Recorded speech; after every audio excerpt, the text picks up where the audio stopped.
Hello बच्चा, welcome to our channel royal classes. आज हम बात करने वाले हैं हमारे क्लास 11th के मैकेनिकल प्रॉपर्टीज ऑफ सॉलिड वाले चैप्टर के बारे में। यस, और उसमें भी हम लोग डिस्कस करने वाले हैं the important topic that is elastic potential energy.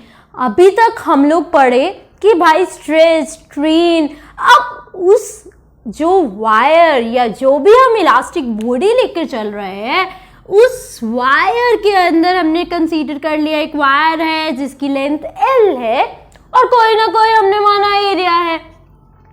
तो इसके ऊपर जब हम फोर्स लगा रहे हैं तब हमारे पास इसके अंदर कितनी एनर्जी आ रही है। आज हम उस एनर्जी के बारे में बात करेंगे कि किस तरह से एनर्जी हम फाइंड आउट कर सकते हैं with the help of stress and strain. ठीक है, तो वीडियो को लास्ट तक देखना, चैनल को लाइक शेयर एंड सब्सक्राइब करना बिल्कुल भी नहीं भूलना है। तो स्टार्ट करते हैं हमारा आज का topic with elastic potential energy. हम लोग बात करेंगे किसकी? इलास्टिक पोटेंशियल एनर्जी की। यस, तो सबसे पहली बात करें कि हम लोगों ने इलास्टिक पोटेंशियल एनर्जी निकालना है तो हम एक वायर ले लेते हैं जिसका लेंथ है L, एरिया है A। हम उसके ऊपर फोर्स लगा रहे हैं।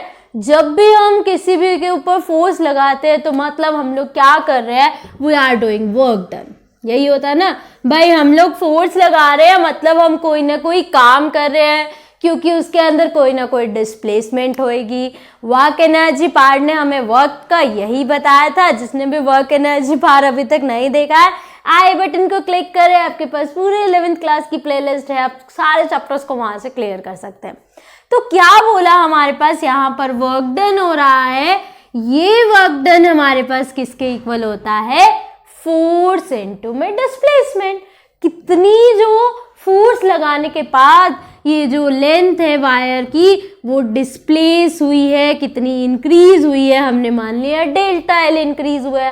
क्योंकि क्या लेके चलते हैं? चेंज इन लेंथ, और चेंज इन लेंथ हमेशा स्मॉल लेके चलते हैं। तो हमने क्या ले लिया? Delta L। ठीक है, इतनी बात। तो सबसे पहले बताया कि भाई हम एक वायर ले रहे हैं, उस वायर के ऊपर उसे हम स्ट्रेच कर रहे हैं विद द फोर्स F। ठीक है, consider a wire, एक वायर ली of having length L, area A, length L लेके चल रहे हैं, एरिया A लेकर चल रहे हैं and that is stretched। वो स्ट्रेच हो रही है with the force F। ठीक है, एक फोर्स F से वो क्या हो रही है? स्ट्रेच हो रही है। जो वो फोर्स से F से स्ट्रेच हुई then its length is increases by delta L। Length क्या हो रही है? इंक्रीज हो रही है, मतलब वो डिस्प्लेस कर रही है कितना? Delta L। So here we have work is done। तो यहाँ पे वर्क डन हो रहा है और यही वर्क डन किसके इक्वल होता है? This work done equals to force into displacement. ये वर्क डन किसके इक्वल होता है? Force into displacement. अब बोला कितना फोर्स कितना डिस्प्लेसमेंट। तो स्टार्टिंग में हमने बोला इनिशियली कोई भी फोर्स नहीं लग रहा था, मीन्स F जो है वो 0 था। आफ्टर अप्लाइंग फोर्स कितना फोर्स लग रहा था? F न्यूटन का फोर्स लग रहा था। So internal restoring force that is average force हमारे पास कितना हो जाएगा? एवरेज फोर्स क्या होता है? Starting force final force divide में जितने भी नंबर है। So average force is here F/2। ठीक है, अब क्या बोला हमारे पास? ये जो हम वर्क डन कर रहे हैं वो किसी चीज को इंक्रीज करने में लग रहा है, उसके अंदर उसकी शेप चेंज हो रही है। तो हम लोगों ने पढ़ा था जब भी शेप चेंज होती है तो कौन सी एनर्जी आती है? Yes, the potential energy. whenever there is a change in shape, size, then potential energy comes into play। So this work done is converted into potential energy. And which potential energy? Elasticity की वजह से हो रही है. So we will give the name elastic potential energy. Okay हम किसके बारे में पढ़ रहे हैं अभी? Elastic potential energy. And this elastic potential energy equals to work done. और वर्क डन हमारे पास क्या हुआ? 1/2 of a force into में displacement and displacement is delta L. Answer आ गया हमारे पास. तो इलास्टिक पोटेंशियल एनर्जी हमारे पास क्या होती है? Half into force into change in length. अब बोला, अब स्टार्टिंग में तो बोल रहे थे कि इलास्टिक पोटेंशियल एनर्जी है तो स्ट्रेस और स्ट्रेन आएगा.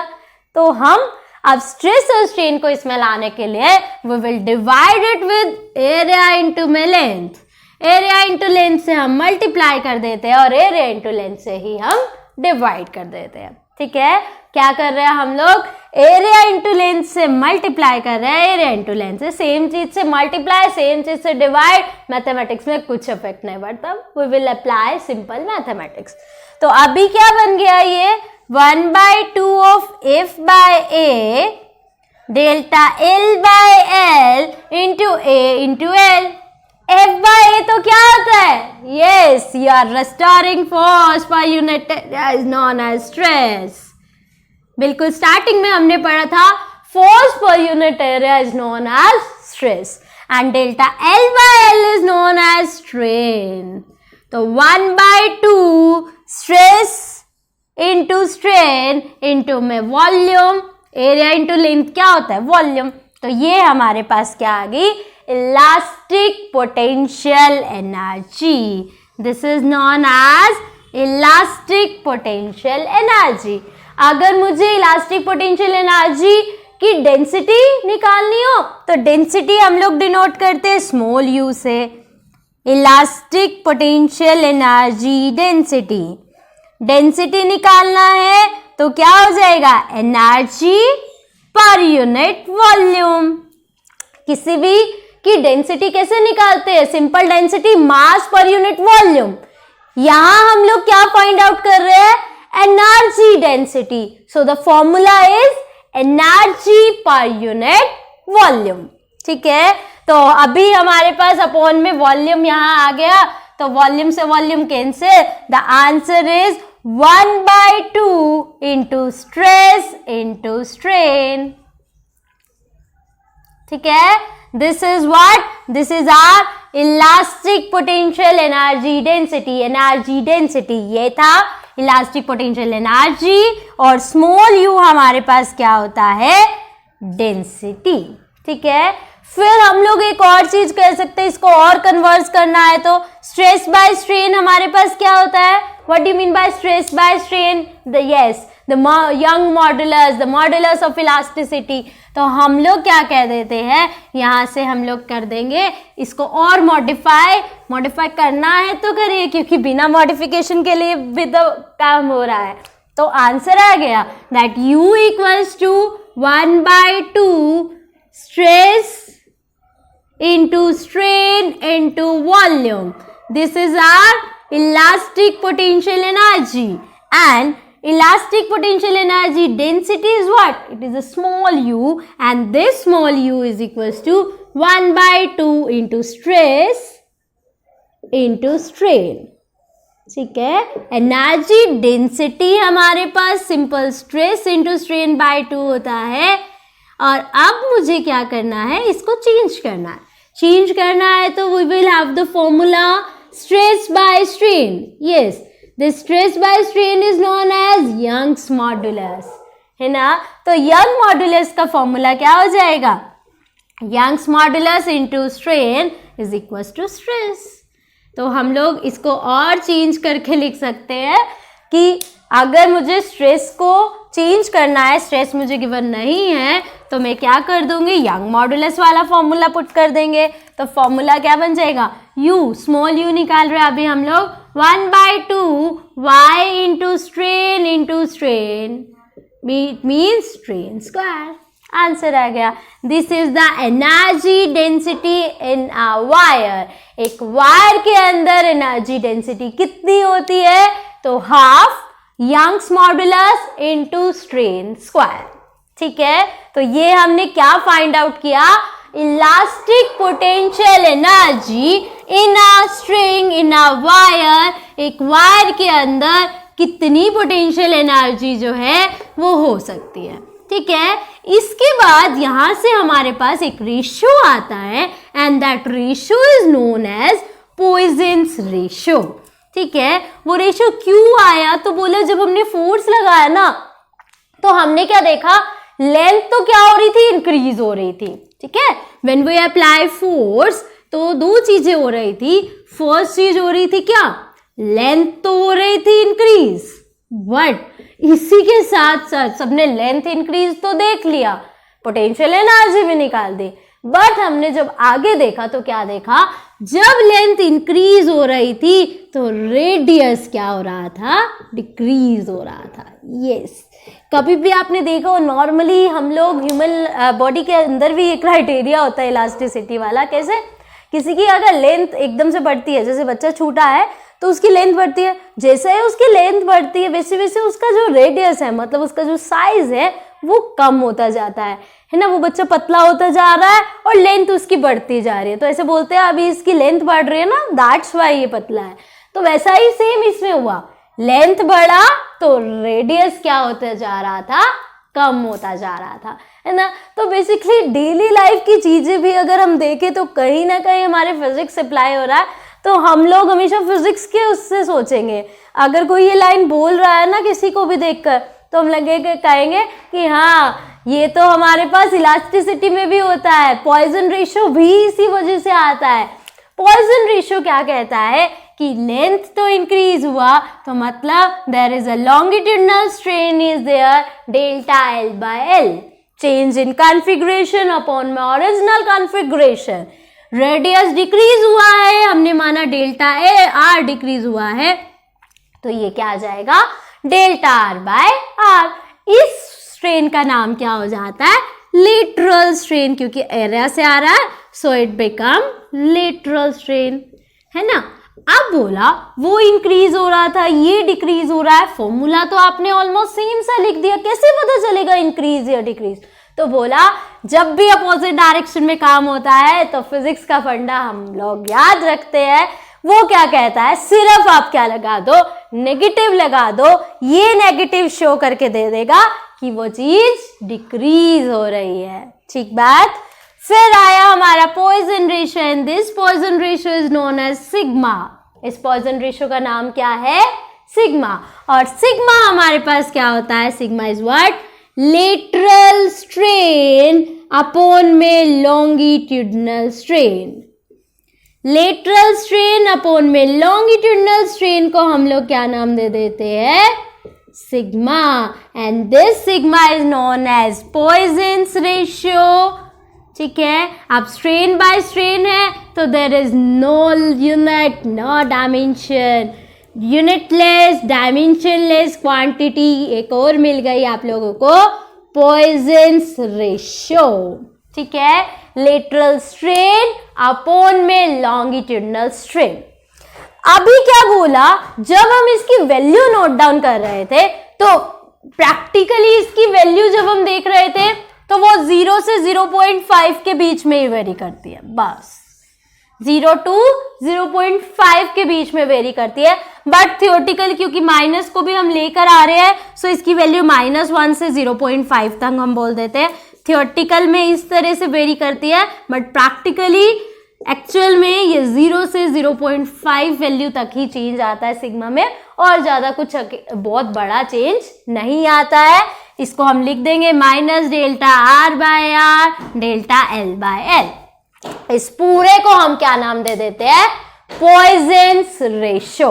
ठीक है, पॉइजन रेशियो एक रेशियो हो गया किसके बीच में, between lateral strain and the longitudinal strain, और इसको हम डिनोट करते हैं सिग्मा से। It is a unitless as well as a dimensionless quantity। एक यूनिटलेस है और डायमेंशनलेस क्वांटिटी का एग्जाम्पल अगर कोई बोलता है तो हम किसका नाम लिख सकते हैं, sigma, that is Poisson's ratio. Clear है इतनी बात। इसके बाद क्या बोला, हम लोग इतने टाइम से इस चैप्टर को पढ़ रहे हैं, that mechanical properties of solid, elasticity, plasticity. भाई मेन वर्ड इसका क्या स्टार्ट हुआ था, इलास्टिसिटी। तो इलास्टिसिटी की एप्लीकेशन डेली लाइफ में कहाँ हो रही है, क्यों पढ़ा रहे हो ये स्ट्रेस और स्ट्रेन, है ना। इतने टाइम से इतनी सारी वीडियोस आपने देखी, स्ट्रेस स्ट्रेन स्ट्रेस स्ट्रेन, पढ़ क्यों रहे हैं, सबसे मेन रीजन। और हमारे चैप्टर का एंड भी इसी से होता है, from the application of elasticity. Elasticity की एप्लीकेशंस बहुत सारी है और सब हमारे डेली लाइफ के अंदर है और बहुत ज़्यादा ज़रूरी है। अगर ये नहीं हुई तो इट मीन्स हमारी लाइफ बहुत डेंजर में है। यस, कैसे, तो देखो अभी सबसे पहला बात आया कि हम लोग थिक रोप का यूज करते हैं for lifting with the help of crane. Crane देखा है सबने ना, तो क्रेन का यूज किस लिए करते हैं, for lift heavy objects, heavy objects को लिफ्ट करने के लिए। ऐसा ही होता है ना, हैवी ऑब्जेक्ट्स को अगर मुझे उठाना है तो हम लोग किसका यूज करते हैं, ऐसे एक क्रेन का। यहाँ पे एक हैवी ऑब्जेक्ट है, क्रेन इसको उठा लेती है ना। अब बोला जो ये हमारे पास रोप होती है वो हमें क्या लेनी होती है, we will have to take the thick rope.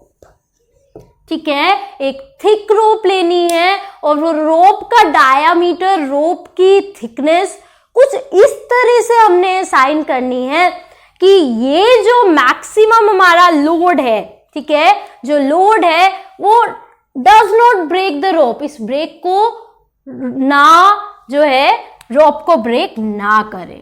ठीक है, हमें क्या कहना है, क्रेन के अंदर मेन थिंग क्या होनी चाहिए, load does not break the road. इतना भारी भारी सामान भी होता है, वो भी हम क्रेन से उठाते हैं और अगर वो रोप टूट जाएगी तो मतलब बहुत डेंजर आ जाएगा। सामान के साथ साथ जो आसपास की वहाँ की लोकेलिटी है, वहाँ के लोग खड़े, मतलब सबके लिए डेंजर है भाई, है ना। तो भाई वो रोप जो है नहीं ब्रेक होनी चाहिए। तो उस रोप को डिजाइन कैसे करते हैं, with the help of elasticity, with the help of stress. हम लोग कुछ ऐसा करते हैं कि जो इसके अंदर स्ट्रेस प्रोड्यूस हो, ठीक है, वो स्ट्रेस प्रोड्यूस जो है वो हमेशा कम हो then the mass, then the load within elastic limits।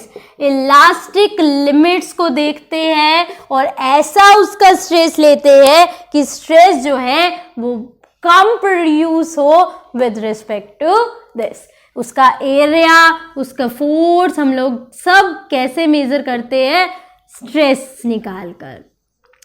ठीक है, इलास्टिक लिमिट्स के अंदर उसकी स्ट्रेस लोड से ज़्यादा ना हो जिससे वो ब्रेक ना करे और हमारा क्रेन का काम आराम से इजीली होता रहे।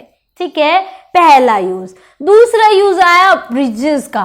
भाई हर टाइम हम लोग ब्रिज से पास होते हैं, हम लोग कहते हैं ये वाला पुल है, वो वाला पुल है, और इतने हैवी हैवी ट्रक्स उसके ऊपर से पास होते रहते हैं, तो भी यूं तो नहीं है ना टूट जाएगा, और टूट गया तो मतलब बोल ही नहीं सकते कि भाई कितना ज़्यादा डेंजर चीज़ है।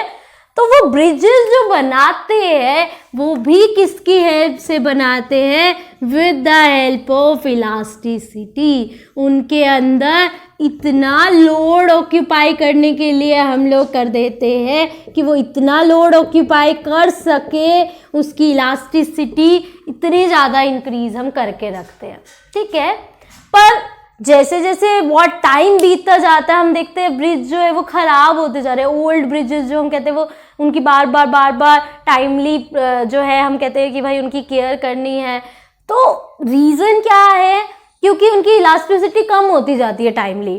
ठीक है, टाइम टू टाइम इलास्टिसिटी कम होती जाती है, तो हमें उसकी इलास्टिसिटी को इंक्रीज करते रहना चाहिए जिससे ब्रिजेस जो है वो सेफ हो। उनके ऊपर इतने बड़े बड़े व्हीकल्स, ट्रक्स सब लोग चल रहे हैं, तो उनकी सेफ्टी के लिए हम लोग चाहते हैं कि उनकी इलास्टिसिटी क्या रहे, बिल्कुल मेंटेन्ड रहे। अब क्या हुआ, ये तो था भाई हमारे पास ओल्ड ब्रिजेस, तो धीरे धीरे क्या हुआ भाई, हर टाइम उसकी इलास्टिसिटी चेक करना, मेंटेनेंस में कहीं ना कहीं गड़बड़े आ रही थी। तो उसके लिए क्या कहा, कुछ ऐसा प्लान करते हैं कि हमें ये चेक ही ना करना पड़े बार बार टाइमली। तो उन्होंने क्या किया, उन्होंने एक आई शेप, जैसे ये ब्रिजेस थे हमारे पास, आई शेप ग्राइडर्स लगाए बीच में ऐसे। अब वाले न्यू ब्रिजेस जो बन रहे हैं उनमें सबसे पहले ऐसे ये ग्राइडर्स बनते हैं आई शेप, फिर ये ब्रिज बनता है ना, देखा है ना सबने, आ रहा है सबको याद। तो ये आई शेप्ड ग्राइडर्स क्या करते हैं, हेल्प करते हैं कि भाई इलास्टिसिटी बिल्कुल भी कम ना हो और स्मूथली व्हीकल जो है वो इसके ऊपर से पास होते जाए, ठीक बात ना। तो वो क्या लेते हैं, इन आई शेप्ड ग्रिडर्स का यूज करते हैं। इस तरह से कुछ होता है हमारे पास ऐसा, ठीक है, ऐसे बनाते रहते हैं पहले और फिर इसके ऊपर ब्रिज बना देते हैं, जिससे इलास्टिसिटी जो है वो इतनी ज़्यादा होती है कि उन्हें दिक्कत आती नहीं है। तो जब वो ये बना रहे होते हैं तो वो क्या कहते हैं कि भाई अब चीज़ें आएगी तो डिप्रेस होगा, ठीक है, तो खुद से ही वो इतना डिप्रेशन छोड़ते हैं, डिप्रेशन को हम मान लेते हैं एंगल ऑफ डिप्रेशन, ये इस तरह से एंगल ऑफ डिप्रेशन को फिक्स करते हैं। इस एंगल ऑफ डिप्रेशन का हमारे पास फॉर्मूला होता है W, that is width, L cube, Young's modulus, B breadth and D is the depth. तो वो कुछ ऐसा करते हैं, इस यंग्स मॉडुलस व ऐसे मटेरियल्स का यूज करते हैं जिनका यंग्स मॉडुलस क्या है, बहुत ज़्यादा है। यंग्स मॉडुलस ज़्यादा होगा तो डिप्रेशन कम होगा, ठीक है, डिप्रेशन क्या होगा, कम होगा। तो भाई इजीली चीज़ें जो है ये अगर हैवी आ रहे हैं, बहुत टाइम हो रहा है, ये थोड़ा सा अगर ऐसे हो भी जाता है तो कोई दिक्कत वाली बात ही नहीं है, ठीक है। क्यों, क्योंकि हमारे पास इसके अंदर इलास्टिसिटी ज़्यादा है। और ये जो डिप्रेशन हो रहा है, इस डिप्रेशन को हम लोग क्या नाम देते हैं, buckling. This depression is known as buckling, ठीक है। तो ये आई शेप, ये ग्रिडर्स जो है वो हेल्प करते हैं हमारे पास किस चीज़ से, कि भाई जो ब्रिजेस है वो सेफ रहे, उनके ऊपर जितने भी हैवी ट्रक्स चल रहे हैं वो आराम से स्मूथली चलते रहे। ऐसे ही रेलवे ट्रैक्स में देखा हो आपने, जो रेल्स बनते हैं ऐसा होता है और बीच में क्या लगे होते हैं, ऐसे आई शेप्ड ऐसा, ठीक है। वो भी क्यों लगाते हैं, ड्यू टू दिस कि भाई डिप्रेशन हो तो वो इलास्टिसिटी उसको मेंटेन कर दे। इलास्टिसिटी जो है वो ट्रक, इतनी हैवी ट्रेन्स को, उन रेल्स, बिल्कुल आयरन की रेल्स होती है, बिल्कुल छोटी छोटी पतली पतली सी, उनके ऊपर इतनी हैवी ट्रेन आ रही है फिर भी उन्हें कुछ नहीं होता है, ड्यू टू इलास्टिसिटी। क्योंकि हम उसको जब बनाते हैं तो इलास्टिसिटी माइंड में रख कर बनाते हैं, ठीक है। तो ये सब चीज़ें थी हमारे पास, application of elasticity. By elasticity का डेली लाइफ में यूज हो रहा है, क्रेन्स के अंदर, ब्रिजेस बनाने के अंदर, रेलवे ट्रैक्स बनाने के अंदर। तो इन सब की यूजेस की वजह से इलास्टिसिटी बहुत इंपॉर्टेंट टॉपिक है। दैट्स वाई हमने इतना सब पढ़ा, stress, strain, Hooke's law, relationship. तो नेक्स्ट चीज आती है, अभी तक हम लोग सॉलिड्स के बारे में पढ़ रहे थे, अब हम लोग पढ़ेंगे फ्लूइड्स के बारे में। तो नेक्स्ट वीडियो में हम लोग पढ़ेंगे फ्लूइड्स के बारे में। तो ऐसे ही वीडियोस को देखने के लिए चैनल को लाइक, शेयर एंड सब्सक्राइब करना बिल्कुल भी नहीं भूलें। Thank you.